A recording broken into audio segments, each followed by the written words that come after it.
Zombies. Their numbers are endless, their resolve unwavering, and their appeal undeniable. The undead hordes can be found throughout modern media, in films, on TV, in comics, and, of course, video games. The general advice on how to kill a zombie is fairly consistent. By removing the head or destroying the brain. But the best stories are those where the characters get creative in their bloodshed.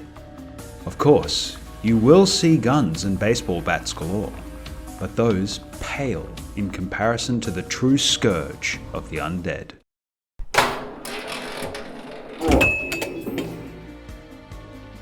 Welcome to Sega's nightmarish fever dream, The Pinball of the Dead. This game is the culmination in many ways of Sega's experimentation with the House of the Dead franchise at the time. The original light gun game and its sequel were silly in their own ways, but the success of the Typing of the Dead spin-off seemingly emboldened Sega to let loose with this particular form of madness. The Pinball of the Dead takes elements from House of the Dead 2 and inserts them into a series of different pinball tables. The monsters and scenarios from the light gun game are cleverly adapted to create different tasks on each table, offering a wide range of ways to rack up points. Boss battles even make an appearance once you satisfy certain conditions, helping add even more to the atmosphere of the game. The graphics are extremely bold, with a surprisingly bright colour scheme, and lots of active elements on the screen at all times. The monsters and bosses have been transformed from their 3D models in the light gun games into pre-rendered sprites for this handheld game, and come across well for the most part. The game's art style can be quite garish, and won't be to everyone's taste, but it is a good representation of the franchise, and is easy enough to follow, even on a smaller screen. Sound effects in general are standard pinball fare, but mixed in with some lo-fi monster grunts and groans from the game. There are also some voice lines from the game peppered in throughout the tables that help to add some flavour to the proceedings.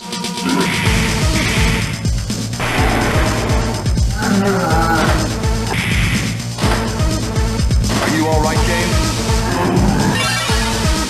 The coolest part is hearing some surprisingly good Game Boy Advance-ified versions of classic House of the Dead tunes playing in the background. The physics in the game are a little scary. They aren't bad by any means, but there is a floatiness to the ball's movement that makes it a bit unpredictable.